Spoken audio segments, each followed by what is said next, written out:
guriga kali ah adduunka ee muraayada la isku arka ka samaysan oo magaaladii mamnuuca ahayd laga dhisay.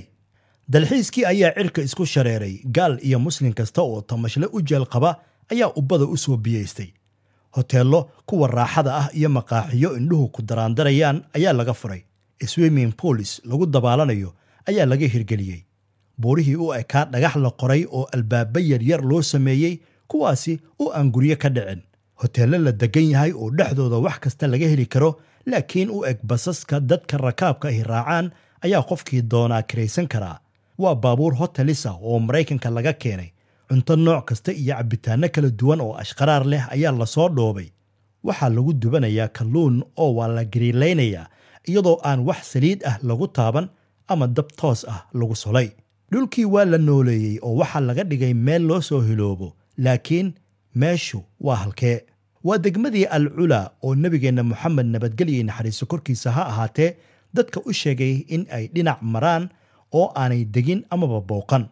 iminka waxaa laga dhisay dhismihii ugu horreeyey adduunka oo gebigiisaba muraayada la isku daawado ka samaysan.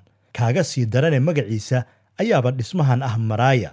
waa goob gudaha hool weyn ka ah oo tiyaatar ah, kaasoo dadka adduunka ugu caansan aad ku arkayso haddaad gudaha u gasho. waa meel wax ka socdaane hadda gaaladii oo nigis ama kastuumo keli ah xiran ayaa ku dhex wareegaya iyaga oo khamri isla dhacaya. waxa ay fasax ay ka haystaan Maxamed bin Salmaan, waa dhaxal sugaha boqortooyada oo yidhi, gaaloy sidaa doontaan ugu galgasha. marka aad dhinac marayso ama meel fog aad ka soo eegto buuraha ku hareeraysan Al-Ula ee guduudka ah iyo ciidda cas, waxa ay shabahaan dhulka saxaraha ah ee gobollada Arizona iyo Utah ee dalka Maraykanka. waxaa kale oo magaalada iminka lagu naanaysaa Maariskii dhulka. waa meeraha Maaris ee carrada guduudka leh, lama kala yaqaan oo waa la isku khaldi karaa. nimaan dhul marin dhaaya ma lehe. waxaad arki doontaa dhagax dhinacyada la moodo in laga qoray oo derbi oo kale ah. ma jirto cid taabatay oo waa dabiici. kulaylka iyo dabaysha wada socda ee saxaraha ayaa dhinacyada ka soo listay oo sidaa u qortay ilaa uu noqday dhismo meel cidlo ah laga dhisay oo halkaasi laga taagay. waxaa la sheegaa in xadaaradii Al-Ula iyo magaaladuba ay ka mid tahay magaalooyinkii ugu horreeyey ee jasiirad lamooda Carabta. hadda Sacuudigii baa isbedelay oo booqdayaasha waxaa ka mid ah dumar keligood gawaari gacantooda ku wata oo aan cidina la socon.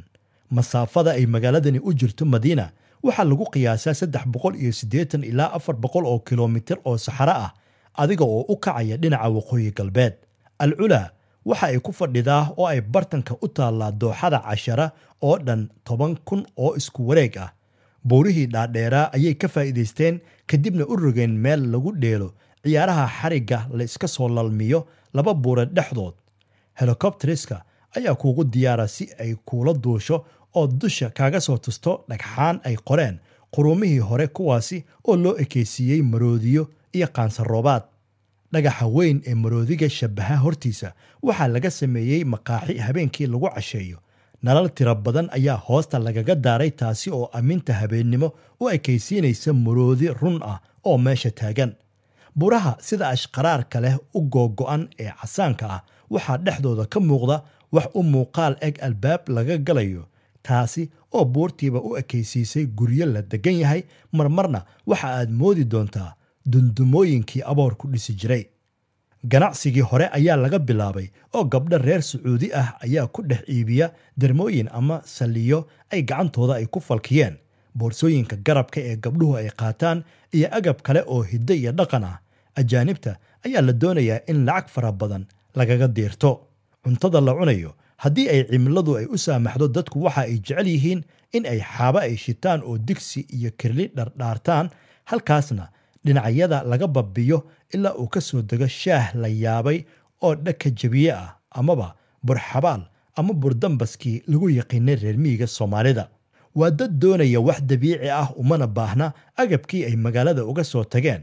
wasiirka dalxiiska ayaa akoonno waaweyn u furtay oo halkaasi ayay lacagtu uga soo daadataa. hadda adduunkii waa la bartay oo indhaha dadka ayaa lagu soo jeediyey, waana lagu soo qulqulayaa.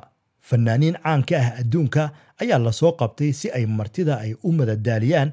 stage ayaa la dhisay, tiyaatar ayaa la diyaariyey iyo kooxo si toosa wax u tuma oo aan playback ahayn. waxaa heesihii hore ka qaaday xiddigii caanka ahaa ee Lionel Rich iyo kii waayadii dhexe ee Craig David. si toddobaadle ah ayaa loo casumaa fanaaniin caan ah oo Maraykan u badan. showga ay dhigaan rag iyo dumarba waa la isku dhex jiraa oo gaadada ayaa gaadada la isku hayaa.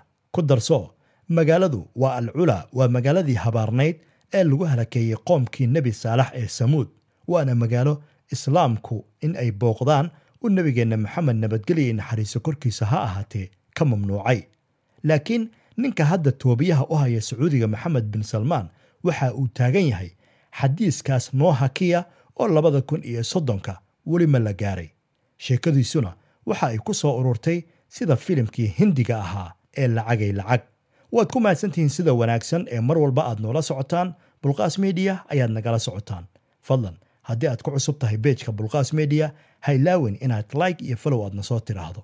haddiise aad tahay macmiil soo noqday sidoo kale ha naga ilaawin in muuqaalkan aad sheer garayso oo asxaab badan aad la wadaagto si iyagana asxaabtooda kale ay ula wadaagaan halkaana ay wax uga ogaadaan. wixii tale iyo tusaale ah waxaad noogu soo qori kartaan dhinaca commentiska. aad ayaad u mahadsantihiin. rabbiga ha idinla jiro. assalaamu calaykum waraxmatullaahi wabarakaatuhu.